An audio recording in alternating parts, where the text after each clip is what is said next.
Good afternoon, everybody, and welcome to today's webinar. Does your digital strategy need a reboot?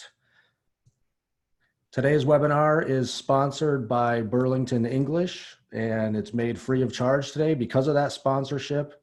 And right now, we have Robert Breitbart, Director of Educational Partnerships at Burlington English, and I'd like to hand it over to him to say a few words. Robert? Thank you so much, and thank you, James. And I'll go ahead and share my screen, James, if you will. Really appreciate all of you joining in. Do hope this webinar is greeting you and you're safe and you're healthy. From all of us at Burlington English, just wish that the very best to you for that. So with that, does your digital strategy need a reboot? I think you're in for a fantastic session today with Dr. Mary Gaston. Really some phenomenal information that you'll be able to not just walk away with, but put into action right away. And as Sharon and James always say, we at Burlington English have been so proud to help provide these webinars now for so many years. And what an amazing time that they're so needed. Whether you've been familiar with Burlington English or if it's your first time seeing us, and if you haven't seen Burlington English for a while, you really haven't seen Burlington English. We really help give you everything that you need, particularly during those most challenging times for blended learning. So whether that is teaching that you're doing or supporting those who teach, whether it's on-site or online, everything is consistent. You can easily pivot as an instructor wherever teaching might happen for you. We give you all the tools to do that. And the wonderful thing is it's seamlessly blended with everything that your learners are going to be doing during their self-directed learning. So again, the blended learning difference with Burlington English. And we know that you want to reach all of your students. So particularly with our brand new Burlington Core, which once again, if you haven't seen Burlington English,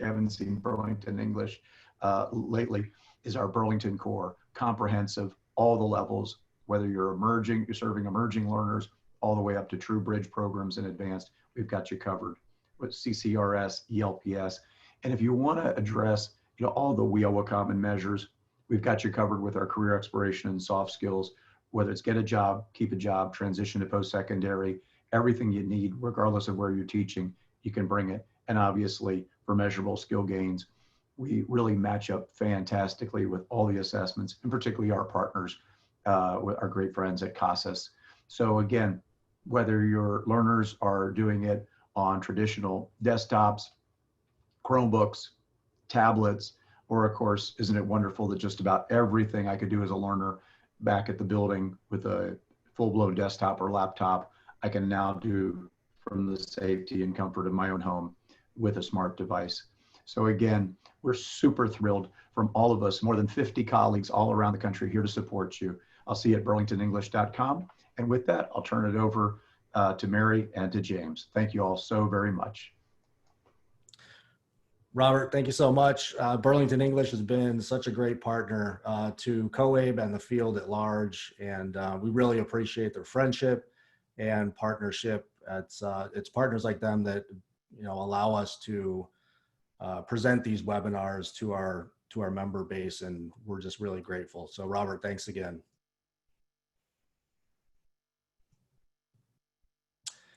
And with that, I'll introduce our presenter today, Dr. Mary Gaston, retired as a full-time South Carolina adult educator 3 years ago, having worked in adult ed and family literacy for 23 years. She currently serves part-time as a technical assistant specialist for South Carolina adult ed. She also serves as an adjunct professor for College of Charleston, teaching the digital literacy and adult education summer graduate class. So with that, you can welcome Dr. Mary in the chat section. If you have any questions, please direct them to the Q&A box, and I'll hand it over to Dr. Mary. Thank you. Thank you, James, and thank you, Robert and Burlington English, so much. Good to see, kind of see everybody in the chat box at least. Go ahead and grab the screen. And all right, does your digital strategy need a reboot? To help set the stage for today's reboot, let's think back in time, way back, BC time. You know, BC time before COVID. Mid-March 2020. For many of us, we had students one day, and the next day we didn't. Educators at every level scrambled. Some struggled. Caring educators across the country did whatever they could to reach out and connect with their learners and work to keep them engaged. You were amazing. But what we did from March to June is what we call emergency remote teaching, ERT. We've had time to reflect, and we understand that ERT is something different than distance learning. Going forward, we want to be more prepared, more intentional, and more comfortable. We need a reboot. This workshop highlights some national initiatives, some resources, and some tools that adult educators can use to enhance digital literacy programming and service anytime, but especially in times such as these. As you just heard, my name is Mary Gaston. I now have over 25 years experience in adult ed. Currently retired. As you heard, I didn't do a very good job with that retirement business. So I have a passion, lifelong passion for adult education. So I'm back. I also worked as one of the LINKS trainers for the last 3 years. All right, James is going to drop a link to the participant materials into the chat box, and I'll talk a little bit about what's involved there.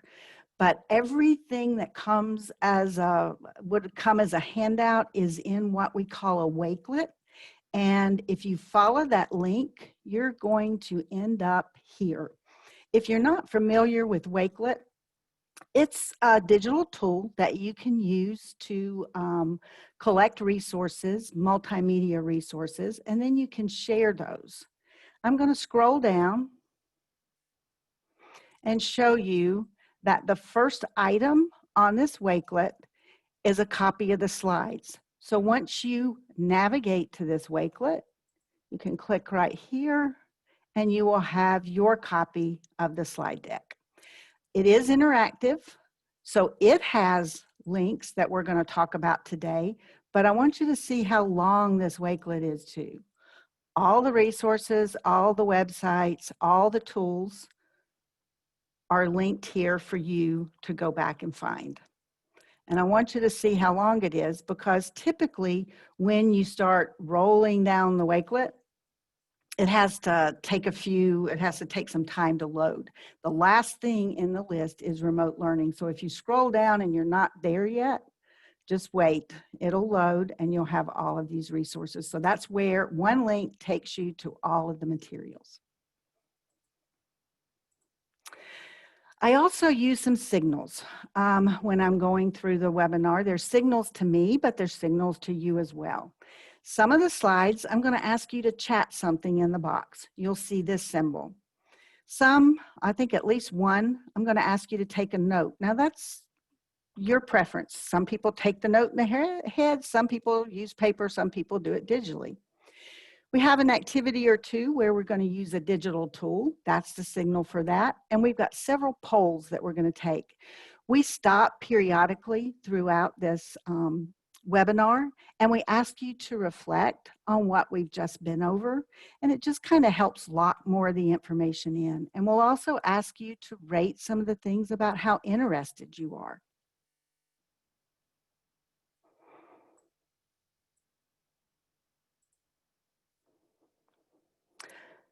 As I was preparing for today, I wanted a quote that kind of captured what the important thing is, and that's the teacher. It's the teacher who makes the difference, not the classroom. So whether it is a brick and mortar kind of classroom or whether it is a virtual classroom, it's still you who makes the difference with the learners. The objectives for today look like this. And I want you to pay attention to them because at the end, I'm going to put them up again and you're going to evaluate me based on whether we accomplished what we said we were going to do. We hope at the end, everyone can define digital literacy and can describe to others why it's important. We hope you'll be able to describe some of the challenges faced by you, your program, your learners. We hope you'll be familiar with national initiatives, resources, and tools. And we want you to select at least one. Now, most folks have trouble limiting it just to one. It's a lot of content. We've got a lot we're going to cover. Don't let it overwhelm you, and choose just one or two things that you want to take away. And then you have the recording to come back to, you have the Wakelet to come back to, and you have the slides. If you haven't seen this report, I think it would be well worth your time to check it out. It was a joint project between these three organizations, and it was released in July of 2020. Now, what they did was they interviewed folks in the field about what happened between March and June. This is what the report looks like. It's 29 pages, well worth digging into. If you don't have time to do all 29 pages, I want to point you to some sections that I think could be of benefit.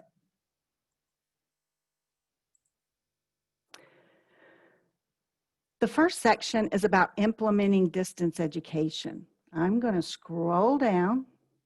At the end of this section, they have key takeaways, innovations, and recommendations. All right, the next one is about access and capacity issues. Same thing. This is very worthwhile material, but if you are pushed for time, come down to the key takeaways and innovations. And there's several more sections, but this is well worth a look to see what was happening in different places around the country and what lessons were learned from that. All right, James is going to drop a link into the chat box, but I want to jump out there before you start. This is a Padlet. It is a digital bulletin board or a Post-it note board. But when you get there, you're going to open up a text box, and you can do that by clicking on the plus sign at the bottom right or double clicking on the Padlet. And the instructions say, enter your name and location, and then use this formula to create your own band name. So this is if you had a band. It's like a pandemic band. This is the formula to create your band name. Use the word the, how you feel, the color of your favorite comfy pants, especially during pandemic, and the snack item that you ate in one day that should have lasted a week. And here's an example of how that can look. I'm Mary, and I'm from South Carolina. And my band would be the happy, my favorite ones are gray. And the thing I ate in one day that should have lasted a week, I think that was last week. I think we ate brownies. So the happy gray brownies would be my pandemic band. And then I would put the greatest digital challenge that I'm facing right now. And for me, that is having enough time. Once you've done that, you can click on the lazy snowman over here. I call him the skinny lazy snowman. He's got 3 dots and he's on his side, which is why he's lazy. You can click on that, and here you can enter a link. You can give us a drawing. You can take a picture using your device's camera. You can make a video, or you could do a voice recording. Lots of choices you have there to what I call embellish your post. So I'm gonna, and if you mess up, you've always got this trash can at the top, and you can delete what you did. So I'm gonna click outside, and I'm gonna hit refresh and see if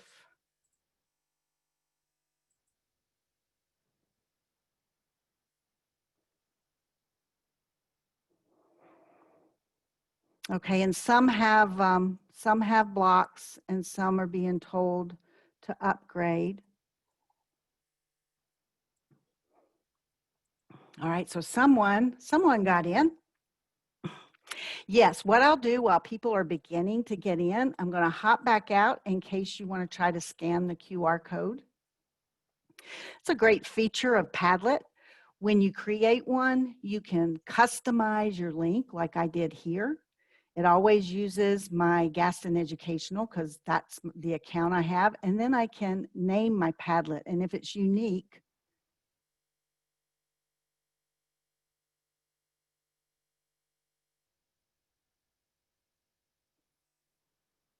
all right, I'm going to jump back in. And we have a few coming up. Let me refresh and see if we have more. All right, and once you embellish, if you want to add a comment, this is a feature that can be turned on and off. So if you have students you don't think are ready to use comments yet, you can turn that feature off. I didn't make you guys log into the Padlet, so right now you're anonymous. So if you want someone to know what your name is when you're posting, then you would add your name to the comment. And you can turn these little things off too. This is if you like someone's post. Something else you can do, I'm going to grab mine, and since I'm a Clemson fan, I'm going to make mine orange. That makes it jump out, doesn't it? I did that by finding the snowman up in the top right corner. One other feature while people are still posting that I want to tell you about is when you create a Padlet for your students or for staff members, you have the option to view posts before they show up on the board. Now, I heard you were a well-behaved group today, so I didn't use that feature, but it's a good feature to know about depending on the group that you're working with. The source striped snickerdoodles, that's great. The alert green snack mix, the ERT polka dotted ice cream. So as folks are finishing up, hello, South Carolina. I've seen a few South Carolinas on here. That's great. While people are still posting, think about how you could use a tool like this in your service to adult ed students. I'll come back to the Padlet in a few minutes and scroll down and show what all has been posted. But I did want to move on and show you that the next slide is about Padlet. Change them. I love this one. It's a timeline. It can be used for history activities, but it can also be used, you create things and then drag them around so you could use it to do steps in a process. You have a map background, you have a back channel background, but here are some tutorials. Padlet is a free tool. When you have the free version, which I do, I've always had the free version, they start you off with a limited number of Padlets that you can use. And you can always delete them or archive them in order to free some up and use it again. And the more you use it, the more Padlets they allow you to have. There's a great gallery on the website that shows you how other people have used it as well.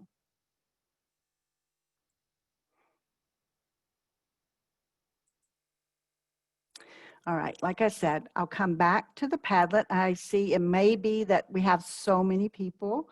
I'm not sure, some are struggling to be able to post, and I hate that.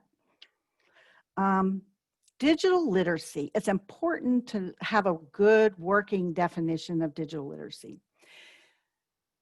The law, WIOA, the Workforce Innovation and Opportunity Act of 2014, used a definition in the law that came from the Institute of Library and Museum Service.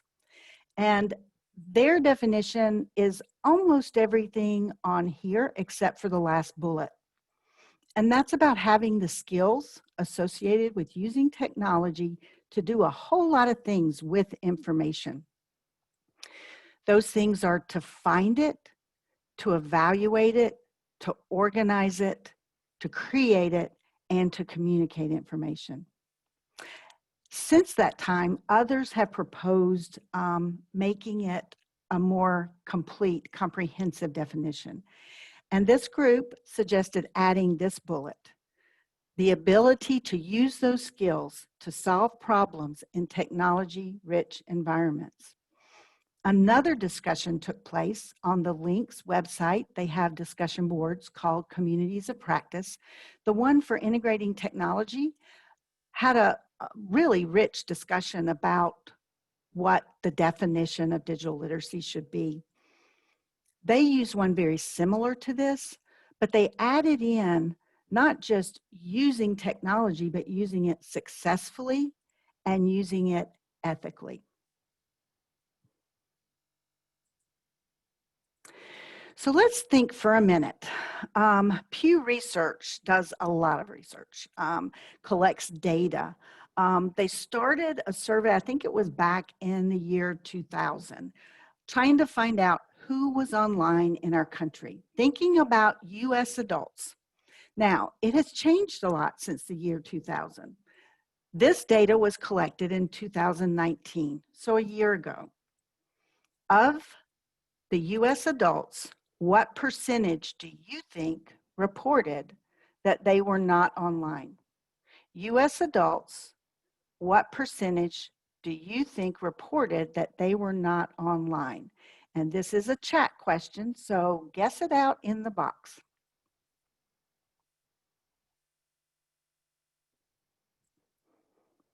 And it had come down a lot since the year 2000. And two, that means different things to different people.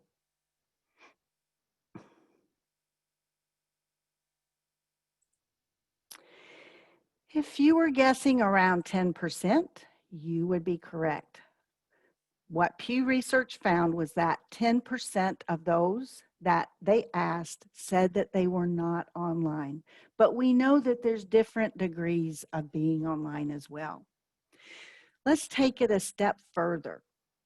Let's think about the US adults who don't have a high school credential. Just looking at US adults who don't have a high school credential, what percentage of those do you think reported they were not online? If you don't want to guess a number, you can say higher or lower.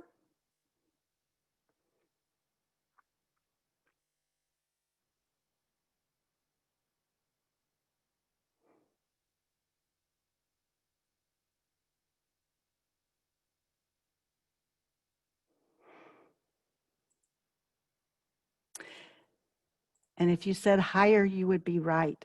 29% reported that they were not online. 1 in 3, almost 1 in 3. So if you struggled connecting with learners from March to June, that could be part of what was happening. Yes, 3 times as many. Take a look at this infographic. And this was from one of the PX studies. The information is from 2012, 2014. If you go to the PX Gateway, you'll find more of these infographics that can be used for advocacy in your local areas.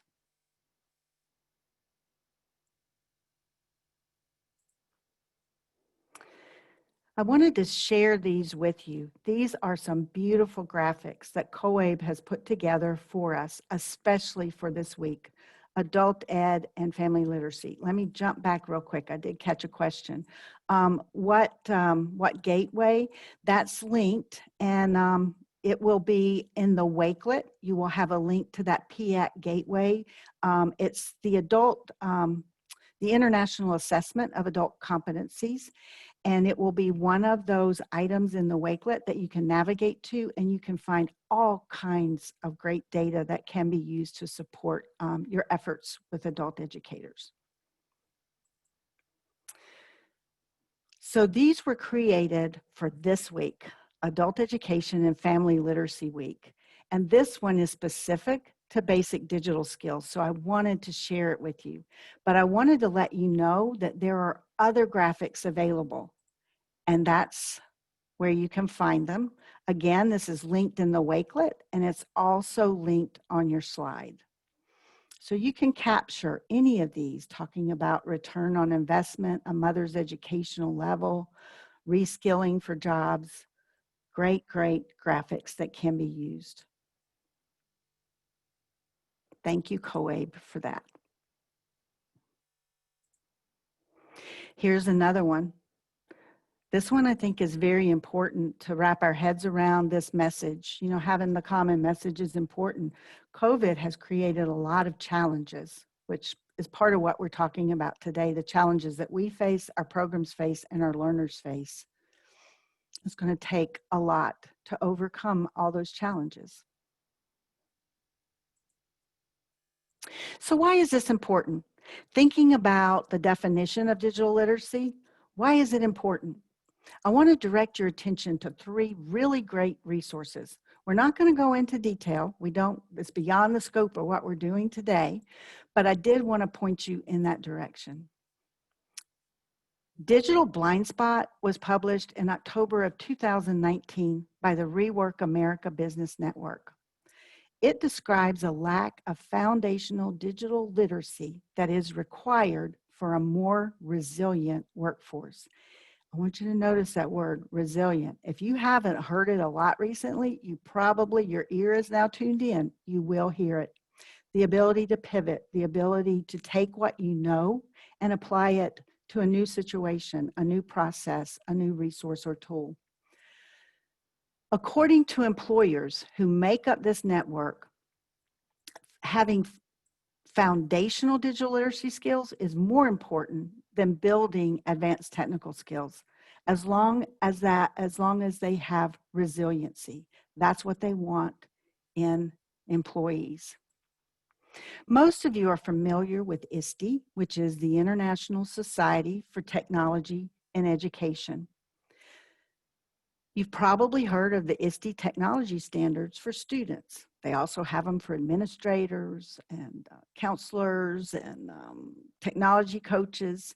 But those have been geared toward K-12. The purpose of this Upskill with EdTech initiative was to help adult learning and workforce development organizations understand better how to leverage technology to improve our programs. Why would we want to do that? So we can prepare our students for higher paying jobs that will improve their lives, their families' lives, and the community. And we all benefit when our communities are stronger.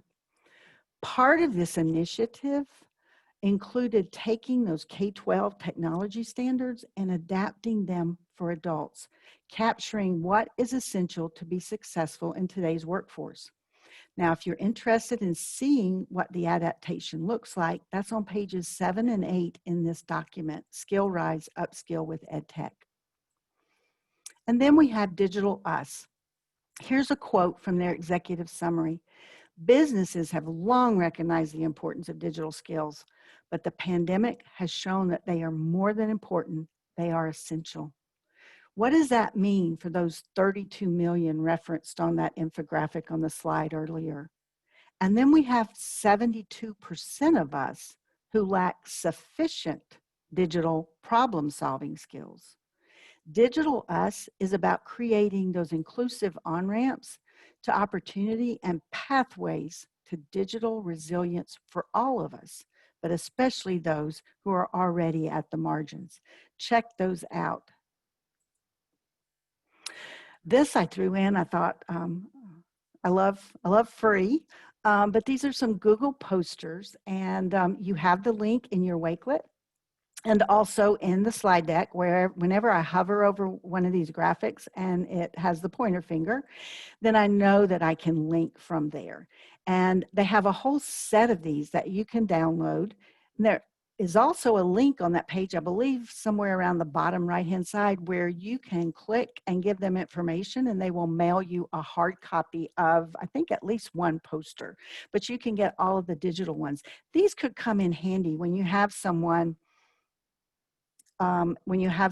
who say works in construction and they say, I don't need Gmail, I don't need Docs.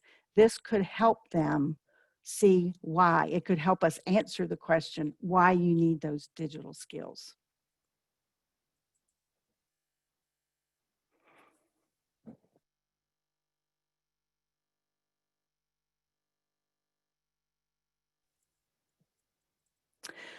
Okay, the more I talk, the thirstier I get, so I'll take those little water breaks throughout. Two of the challenges, when we think back to that Pew research that we looked at earlier about who was online, the ones that reported not being online, we're going to talk about some of the challenges they said they had. Two of them that were named often were access and affordability. Access, what does that mean? Let's take a look. Access to what? All of these have to do with access. You think about access to the service, access with devices, and sometimes there are devices, but family members are in competition for the service or the device. I keep thinking about those with multiple children and everyone needing to be online. How did you figure that? How do you figure that out, especially when you may not have a really strong signal or you may have limited data plans?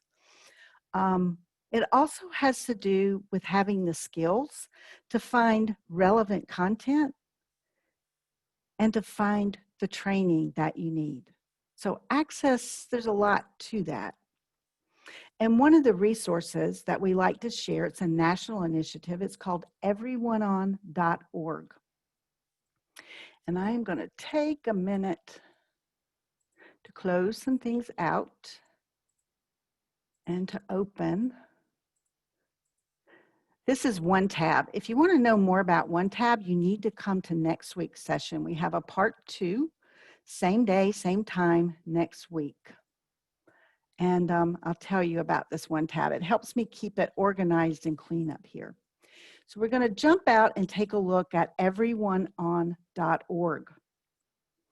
I want you to, I want to walk, rather than just show you a slide, I want to walk through how you use it to show you how easy it is, and you can help some of your students with it.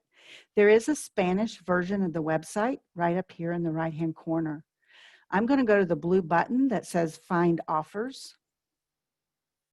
And when I click, I am going to come down to where it says Enter your zip code.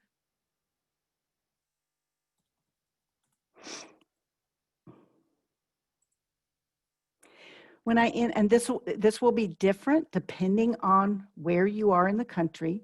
For me in South Carolina, upstate South Carolina, it says that there are 3 offers right here. There are 3. I qualify for 0 right now. These are the qualifiers. So different combinations will result in different offers being available, but there's only 3. So I'm going to click that I have a K-12 student or college student in my household. I no longer do, but this is just a demonstration. So when I do that, you'll notice I'm now eligible for 1 out of 3 offers, just for having a college student or K-12 student in my household. Spectrum has a plan for $17.99 a month. There are more details, and that's where you go to sign up. Now let's say that I also have a student in my home who is on free or reduced lunch. When I check that box, I now qualify for all 3 offers.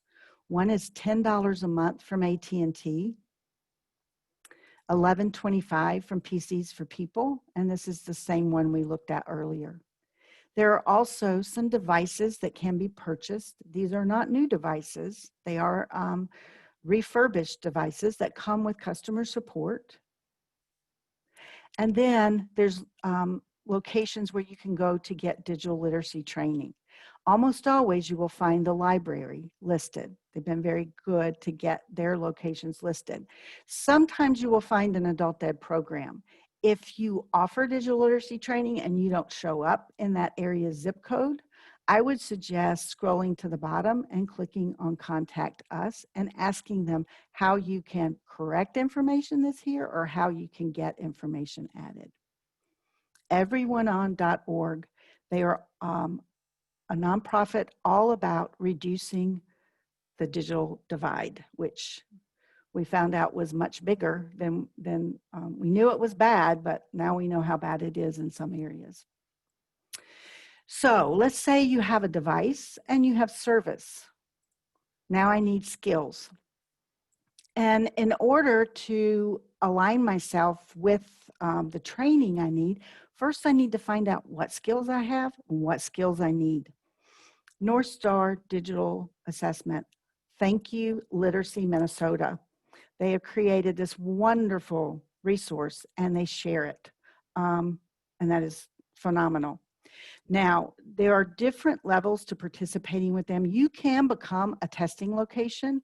There is a fee involved, but if you do become a testing location, you can award North Star credentials based on those assessments. There is, they did a session, I believe, at this year's COABE virtual. So if you're interested in knowing more, it's best to hear it from them instead of from me. But if you are a testing location, you have a library of digital literacy modules, training modules available to you. There's one available to everyone right now, but there's a whole library for those who are testing locations. We're going to talk today about this part right here. So I'm going to click we're going to click Take an Assessment. And I'm going to click Stop Share just to make sure I clicked the boxes. And I did. Good. There's sound coming up. I wanted to be sure that you would be able to hear it. All right, so we're still on North Star Digital Literacy Assessments. These are all the assessments they have available. These are not multiple choice tests. These are where you demonstrate you have the skills. I'm going to click on Internet Basics.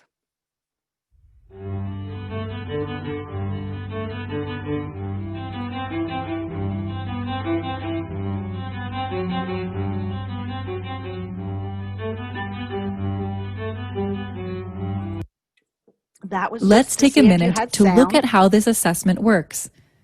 If you're familiar with these assessments and you're confident you know how they work, you can click Skip Orientation at the bottom of the screen. So I've been through the orientation, but what it does is it tells you how you need to navigate. And this is just one tool that is available. It has a lot of great features. I'm going to click Start Select Now. all of the internet browser icons, then click Next.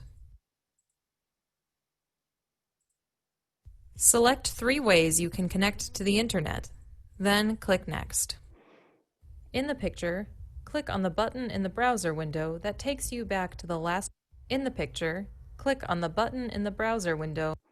Okay, I definitely wasn't going to make you watch me take the whole assessment, but I did want you to see how it's not just a multiple choice kind of quiz. Now, when you finish, if you are not a testing center, what it gives you is a score report that tells you which skills you have and which skills you need to work on. This one, I believe now, North Star, it did used to have some Spanish, but right now I think all of their assessments are in English.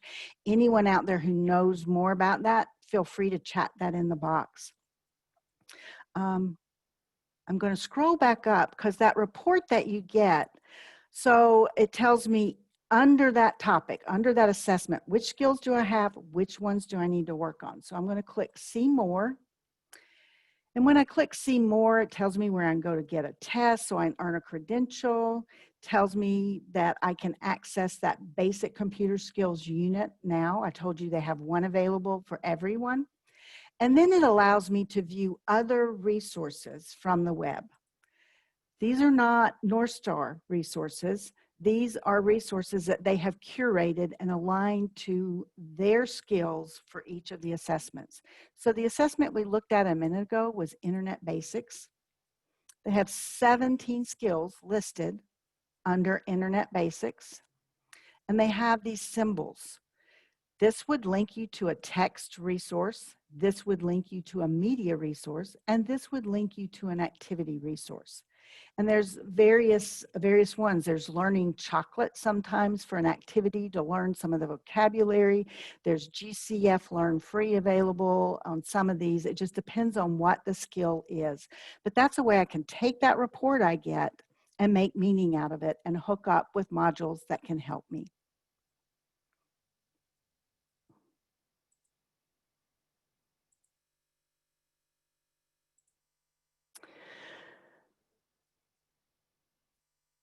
DigitalLearn.org is a project of the public library system. They do have modules, some modules in Spanish. These are very targeted and focused short modules. Some are, there's one for 5 minutes, there's 15 minutes. There are some materials that can be downloaded as well for those who have limited or no access. GCF Learn Free is a product of Goodwill Industries, and they also offer online learning modules. And we're going to take a closer look at a couple of things later in the slide, so I'm not going to hop out and look at the website right now. But they also have some print materials that can be downloaded and used for those with limited access.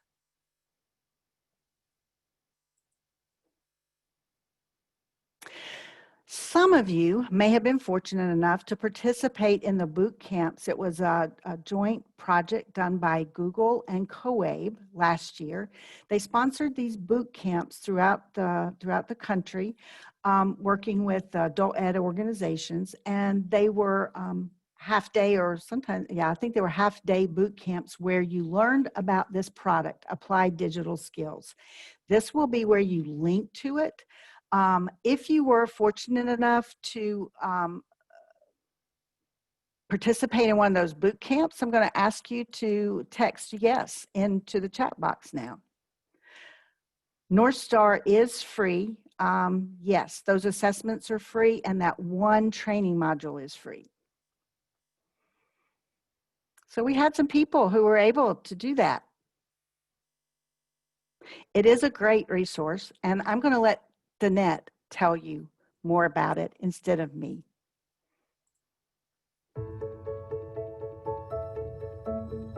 The west end of Louisville is near and dear to me. That's where I'm from. I just see infinite opportunity here. My name is Danette Matthews. I have 2 children. I also have custody of my sister's 5 children. So that's a total of 7. Having 7 kids, it's a challenge. It's a lot of things at a lot of different times. When I was laid off from my job, it was absolutely terrifying. I knew something had to change. So when I heard about the Applied Digital Skills courses at AMPT, that definitely appealed to me. Today we're going to work on creating a professional resume. AMPT is a nonprofit organization. They offer free adult learning classes while your children are learning music. Google Applied Digital Skills works great for us at AMPT. This is a free video curriculum that can teach anyone basic digital skills. It's one thing to ask a person to pull themselves up out of their bootstraps, but it's cruel when that person has no boots. Digital Skills gives you boots. You're learning how to create spreadsheets, documents, forms, and surveys. I'm thinking, I can put this on my resume. I can become more marketable. I love the budgeting module. Having 7 kids, it is imperative to have a budget. The Applied Digital Skills course is accessible absolutely anywhere. So it was really easy to balance mommy duties with my educational priorities. So up, squat down. Oh Lord, he's such a show off. I think the Applied Digital Skills course can be a catalyst for anyone in West Louisville. It's a blessing. When you lift up one person, you lift up the entire community. I am looking forward to the future. I feel like I'm now ready to be able to compete. I envision really great things happening for me, for my family. It's empowering to have that knowledge that nobody can take away from you.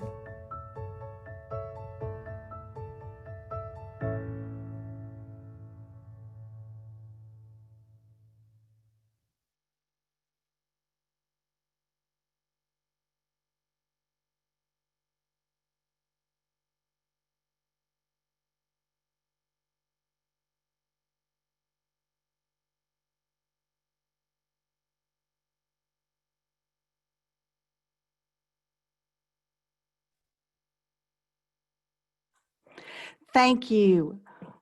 I had my water break and I forgot to unmute. I appreciate that. But it can be used in different ways. It can be used as there are lesson plans that go along with the modules. Students can use it independently on their own, or it can be done with a tutor.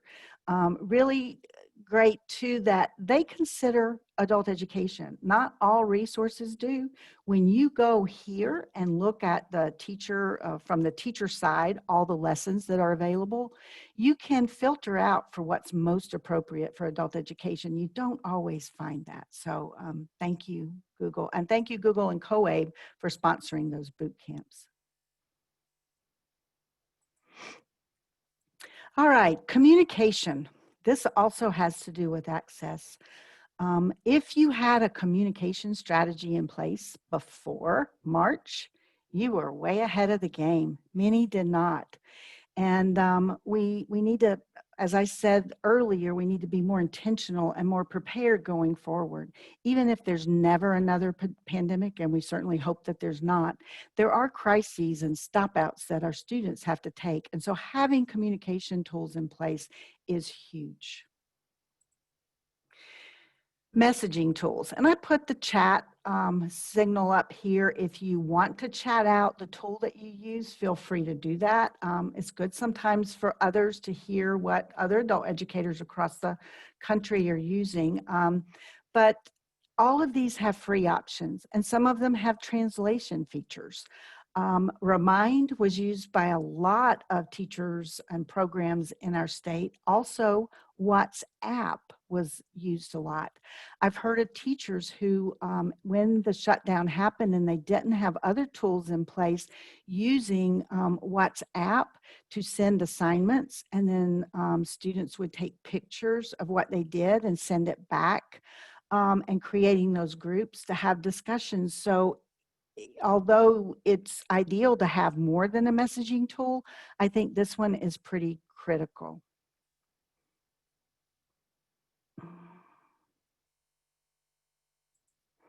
Another communication tool is a meeting tool.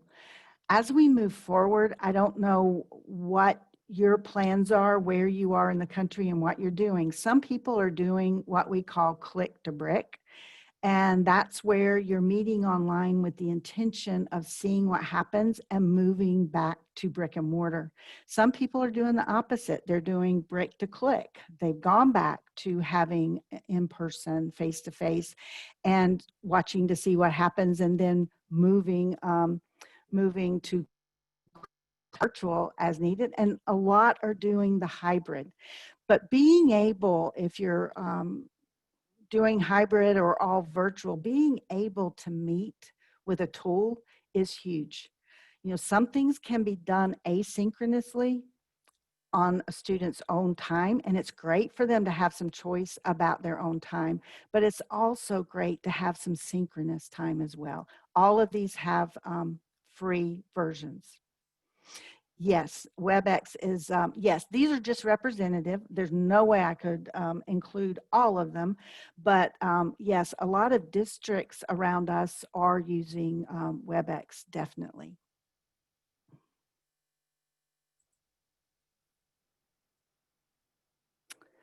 Learning management systems are also important. This is a little different than a communication tool. It's really more like a one-stop shop. This is something like Google Classroom or Edmodo, and it doesn't mean that that's all you use. You can still use a messaging tool. You can still use a live meeting tool, and you can still use outside resources. Things that you have purchased in the past and that you want to continue using can be funneled through the learning management system, or open educational resources can be funneled through. I always like sharing about one of the teachers I had before retirement. She worked with low-level readers below 4th grade level, and she had them log into Edmodo every day, and they had a task that they had to do. These are low-level readers. They did a beautiful job. They were very proud of themselves. They were acquiring digital skills just by using that tool every day. It was a way to integrate some digital literacy into what they were already doing. The really neat thing about that is later in the year when new students started, the veteran students were teaching the new students when they came in how to use the tool. It prepares them for additional training and post-secondary as well. So those of you that didn't have these things in place, being more intentional going forward. So even if we do go back to the new old normal where we're meeting primarily face-to-face, it's great to think about how you might keep a virtual component in there so students are comfortable and you're comfortable if there is a change. It's time for a reflection. I am going to, I'll take you out to the tool in just a minute, but we talked about a lot, so I want to go over it. We did everyoneon.org. We did North Star Digital Literacy. This was about closing the digital divide. This is about assessing students. Digital Learn was the public library system, online modules. GCF Learn Free was the one by Goodwill Industries. Google Applied Digital Skills, that's the curriculum available for free online. Then we talked about messaging and meeting tools, and we talked about learning management systems.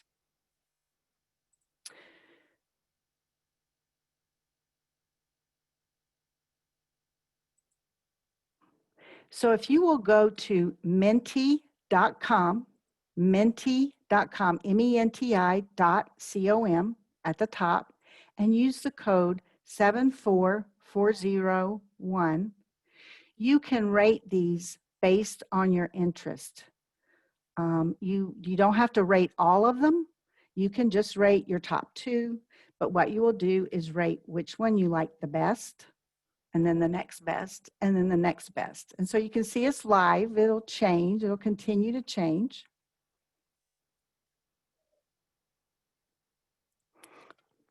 This is a tool called Mentimeter.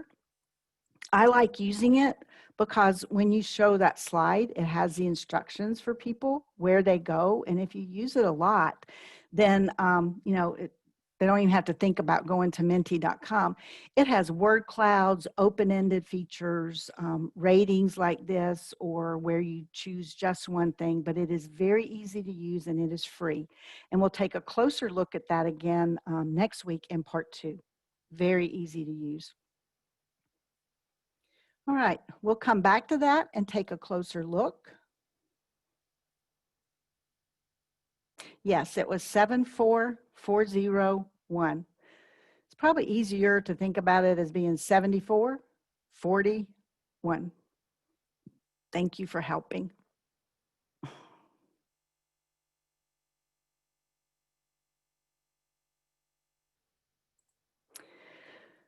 Okay, moving on to the next section, we're going to talk about accessibility and ease of use.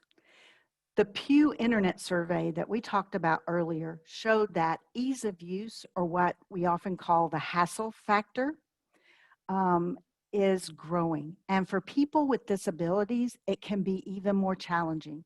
So given the increasing need to blend or provide distance education, it's important for us to think hard about what we can do to increase accessibility and encourage the development of digital skills.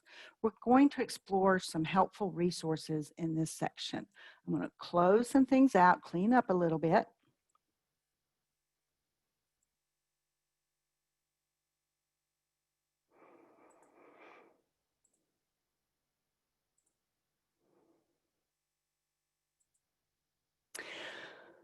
Often accessibility involves just being open to and appreciating new ideas, such as the philosophy of full inclusion or universal access. This is a clip from an infographic that comes from the National Center on Accessible Educational Materials website. The link is this piece that I cut out of the infographic is linked, as well as the Wakelet that you have. This website is linked in there as well. I want to tell you about this infographic. I just took the headings off of it. It is a rich, rich tool. Lots of more detailed information where you click on strategies and then you get specific examples. But I thought for today, this was enough to think about when whether we're doing face-to-face or brick and mortar, or whether we're doing virtual, we need to think about engaging students in multiple ways.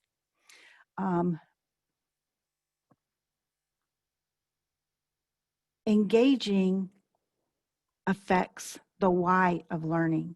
It has to do with building intrinsic motivation. It has to do with helping students persist. One way to think about, one way to engage students is to provide them choice. That's just one way. That is just one example of engaging students, giving them choice. Multiple means of representation. That is about what we're sharing with others. If we only talk at people, that's just one way. We need to be doing other things. We need to be using multimedia. We need to be thinking about different learning styles. Providing multiple means of representation helps us be more inclusive because people learn different ways. This affects the what of learning. So consider when you're presenting information to your students that you provide it in more than one way and you use a variety of ways. And providing multiple means of action and expression. This is the how of learning. Do we always have students take a multiple choice test, or do we think outside the box sometimes and think it'd be all right for them to respond by doing a short video or a slide deck in Google, or maybe doing some kind of graphical representation, or maybe just an audio recording? But again, thinking about being more inclusive.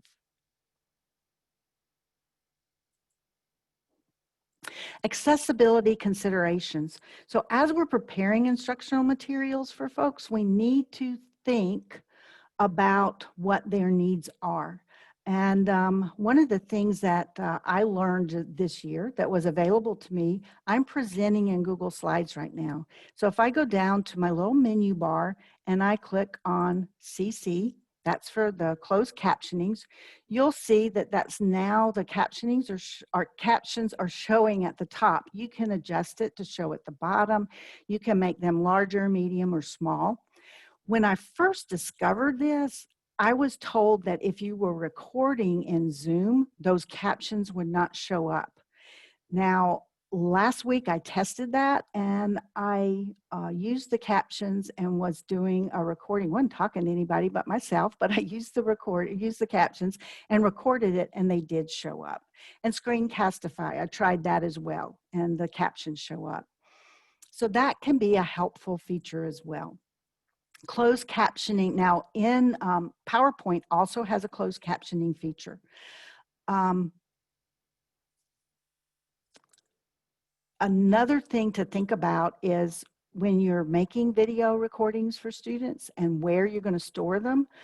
Google has the YouTube channel at no cost to you where you can store those, because you can make them with Zoom and you can make them with Screencastify, but storage does become an issue at some point. And if you upload a video to YouTube and it's less than 10 minutes, they provide the closed captioning. And if you're doing these for adult ed students, they don't need to be longer than 10 minutes anyway, because research shows that the most effective lessons are going to be somewhere between 3 and 5 minutes. We need to think about the devices that students are using. I love some of the new tools, new apps. I was working on a Google website a couple months ago and noticed they had the tool where I could see what the page what the page would look like in a tablet or a smartphone or a desktop computer. Thinking about fonts, you want to be sure that you are using sans serif fonts. Sans serif means without extensions. And so that's going to be your simpler fonts, things like Arial and Calibri, and there are a lot of others. Thinking about the size of the font you're using, your color, your contrast. If you're using images, you need to provide alternative text or captions, and you need to avoid the use of acronyms. Hi, Mary, just a time check. We're just over 3 o'clock. Okay, and we go to 3:15, right? We can, sure. Okay, that was what was on the registration. Okay. Okay. I'm going to stop the closed captionings. If anybody really needs it, chat it to us and we'll turn it back on. And I also wanted to say, Google does a pretty good job with my Southern accent. Not all of them do.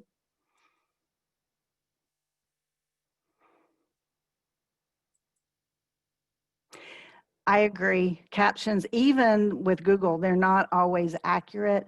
And I apologize for any blurriness. Sometimes that has to do with the reception, and James might can speak to that as well. But if there's something I can do to clear it up, I'm happy to do that. Here's just a slide that will help you remember how to do the closed captionings with Google Slides, and also how to upload a video to YouTube. These are some additional resources for accessibility. Notice there's some Microsoft tools, there are some Google tools. So I checked on this one a few weeks ago. It lists the products, say like Google Docs and Google Slides. And then out to the right, it will tell what accessibility features it has. For example, Google Docs, you have voice to text. So students who have a microphone available, rather than typing their text, could dictate their text. But lots of other ones. You'll find this one, ISTE put out. You'll find we've talked about a lot of those, and we've also talked about making Google Docs more accessible as well. This is something a colleague and I have been working on since the spring, but we haven't had a whole lot of time, and we want to encourage contributions from the field, so it's something that we all can use. It's resources for limited access. And this is for people who work in corrections or rural areas. We're collecting resources in a wakelet. Remember, a wakelet is a curated collection. And if you contribute something that we can use, we'd love to credit you with it in this collection. But we always get asked, what about me? I work in corrections. What about me? I work in a place that doesn't have great access. So this helps you bridge some of that gap. It's never going to be all of it, but it will help you bridge some of it. So check that out as well. We have another reflection, and this one is going to be another Mentimeter. There is a QR code, and I will jump out to that, and I will hit present. This is an example of an open-ended question. We talked about how to be more inclusive, how to make things more accessible for our students, especially when they had challenges. So I wanted you just to answer the question, what stood out to you? Is there something you want to know more about? And I like having the ability to do open-ended questions in polls. If we had more coming in, you would see that they will start to scroll, and you can stop the scroll just by pressing enter. So we don't have a lot doing that right now, so I'm going to hop back out because of time. And there we go. Starting to get some participation now. And go ahead. Don't, just because I navigate off of it, don't stop. Go ahead, and we will check. Recommended font size, that's going to depend on how your students are viewing it, whether they're looking on a smartphone or a desktop.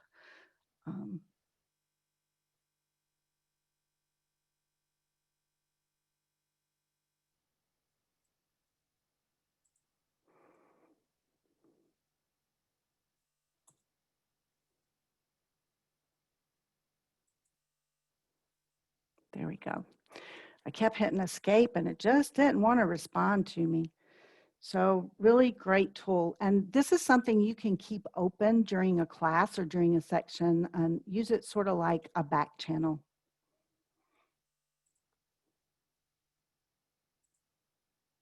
Relevance and engagement. I want to back up for a minute. Among people who aren't online, there's a lack of perceived relevance. It doesn't, there's nothing on there that can really be helpful to me. And so we need to help empower our students to have the search skills they need and the discrimination of whether it is a good resource. But also we need that. We need to be able to find relevant information for our learners. And then we have wonderful engagement tools that we will talk more about next week.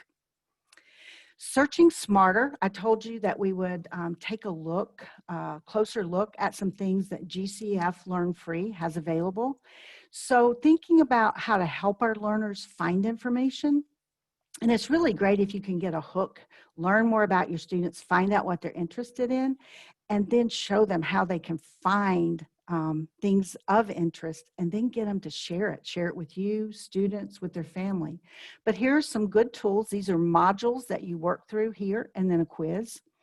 They've also started creating playlists, YouTube playlists. So all of these videos over here are about doing good searches, and each of these videos is less than 3 minutes, which is about the right length. And then I just wanted to show you they have the same thing for digital media. So once I search and I find stuff, how do I evaluate it? How do I interpret it? So you've got your online modules that you can do, and you also have the playlists. And this is where the modules were, and then it had a link to get here to the playlists.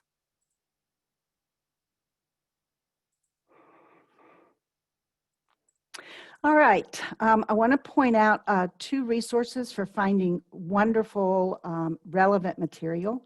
CrowdEd Learning is a nonprofit that is about using the power and the knowledge of the crowd. They have a skill directory. Each one of these buttons represents descriptions of open educational resources that are free and links to them. So you can just look at the richness of what is there. This page on CrowdEd Learning is called Teacher Tools. It was built in response to COVID. And I did want to show you something on there that could be very helpful to some of you who are really still working on your plan.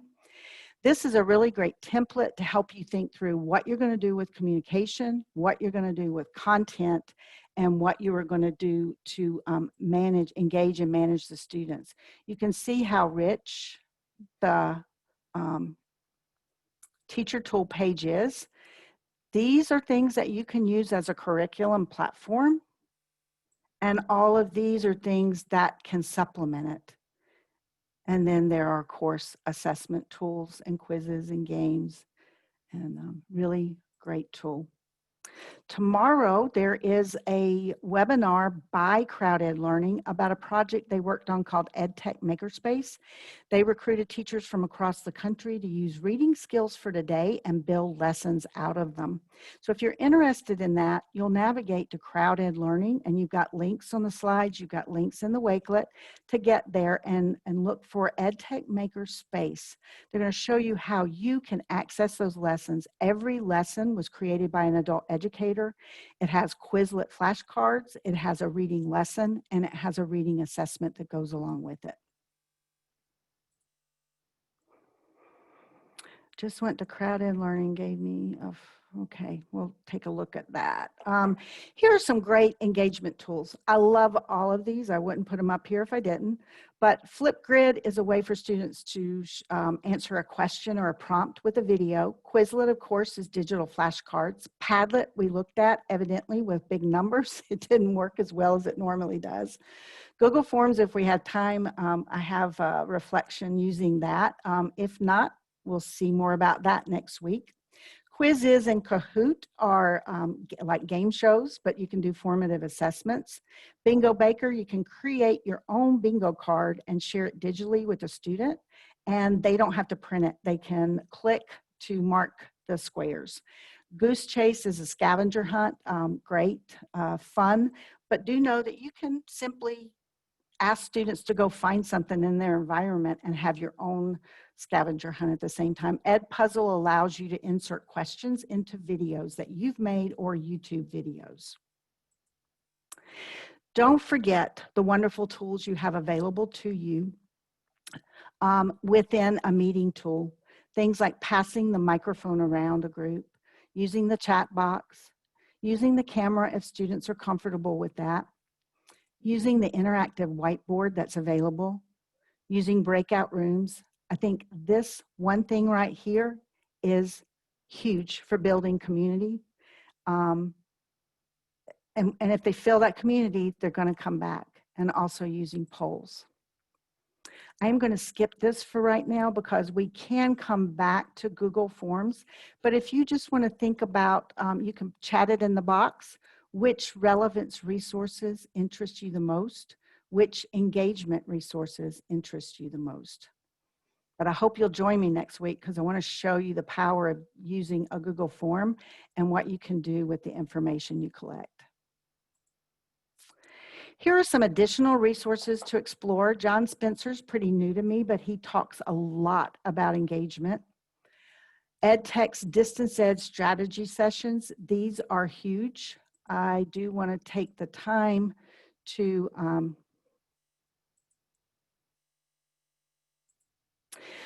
click out here. These started with the shutdown, and they have a library of all of the recordings.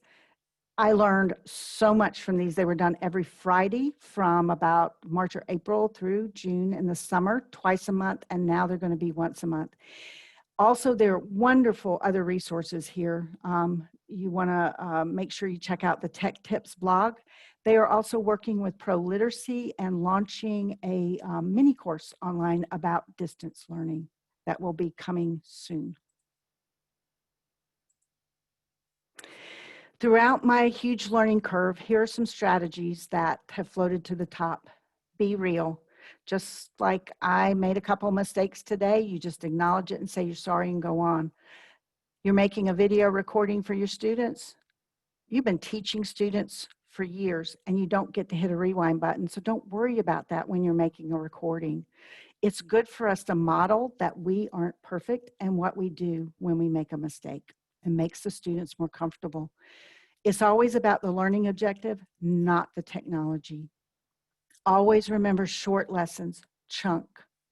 Engage your learners. Keep them doing something in the chat box, doing a poll, have them get up and move around, but engage them. Be mindful of the trust students place in us. They are inviting us into their lives. We need to manage that well. Be a learner, but don't be overwhelmed.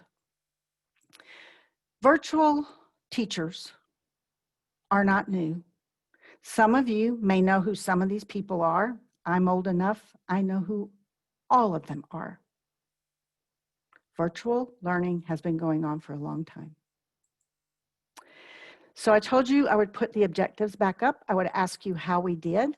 If you think we did what we said we were going to do, please put a Y into the chat box for us. If you put an N, you have to stay after class.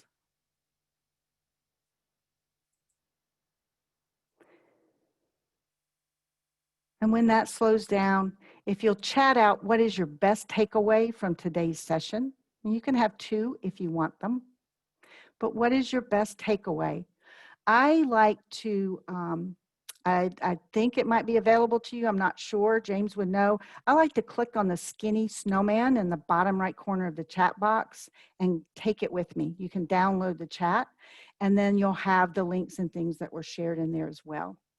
And then, so I do that and I read back through what you guys said were your best takeaways. Make sure you have a plan. Which resource are you going to use? Who are you going to use it with? When are you going to use it? How? If you have a plan, it's more likely to happen. Twitter Storm. A lot of great resources here. I'm at 3:15, so I can't leak out and do that for you, but you'll have this slide deck. Check it out. It is so easy to join the Twitter Storm for Adult Ed and Family Literacy Week, and also the great tool to email your legislators as well. And I thank all of you. And if I have missed any questions, please feel free to send them my way. And James, if there are any that showed up in the Q&A that I need to address, and this is my contact information, I do not mind at all if you contact me. Okay, Mary, thank you so much. That was a great presentation. Wow, a lot of really good resources presented. I want to thank everybody for joining today's webinar. I want to thank our friends and our sponsor of Burlington English again. Thank you for their support and their partnership. And thank you so much, Dr. Mary Gaston. That was a great presentation, and I'm looking forward to next week's part 2. Thank you so much, everyone. Thank you.